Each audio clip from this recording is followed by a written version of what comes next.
And now we're going to the sacred cow of save money. And in 1971, President Nixon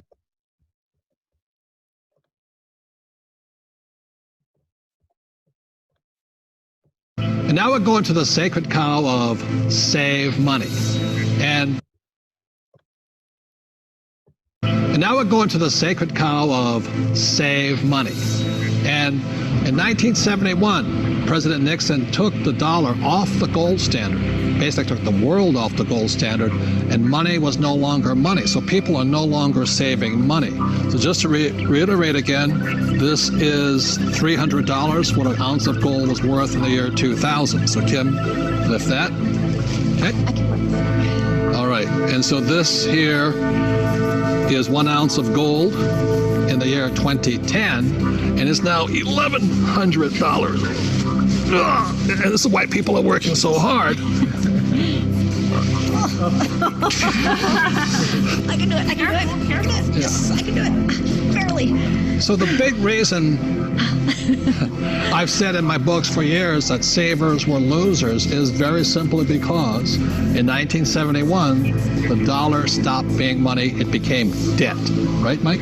Yeah, the rules all changed in 71. Before then, somebody, when they became working age, they could expect to put away 10% a year, and by the time they got into their 60s, they could retire on their savings account and expect to live off that interest.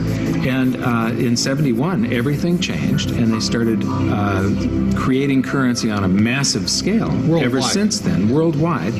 And that is what causes inflation and the loss of purchasing power. So people thinking that they can retire, back in the 50s, if you got $100,000 or $50,000, you could retire on that. So for my mom and dad, the World War II generation, the industrial age generation, it was very smart to save money. For our generation, the baby boom generation and on, saving money could be the most stupid thing you can do because the system is stealing your wealth through the very thing you work for called money, which is not money anymore. Right. Real money is actually gold and silver. Money has to maintain its value over long periods of time. Currency doesn't have to. And this is historically has always been, for thousands of years, this has been money. 5,000 years, this has been the predominant currency. It became money when somebody minted it into coins in Lydia in about 680 BC. And each unit had the same buying power as the next one. They became interchangeable. So let me ask you this. This printing of money out of just paper, this has been tried before, hasn't it? Many, many, many times, and there's always one result. You get far, far higher prices of everything, but especially real money. When they start creating a whole lot of currency, eventually gold and silver lie in wait. And then when the public senses this inflation of retail prices that is caused by inflation of the quantity of currency in circulation, they rush back toward gold and silver, and they have for 5,000 years. So name some governments that have attempted to print money. The Weimar Republic. I don't know Germany. What I just did with that $100 trillion bill. He's got a Zimbabwe. The Zimbabwe, yeah. Look at this one. This is the most recent, a $100 trillion note.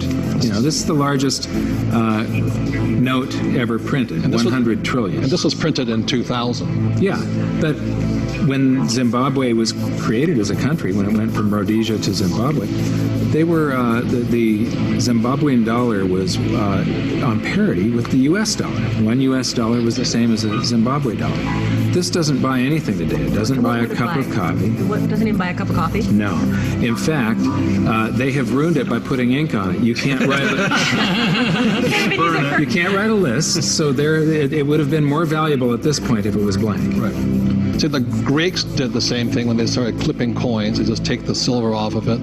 The Romans tried it, the English tried it, the Germans tried it, the Chinese tried it, and now the U.S. is trying it. Yep. And so that's why saving money is probably the biggest mistake you could make right now, because today money is no longer money.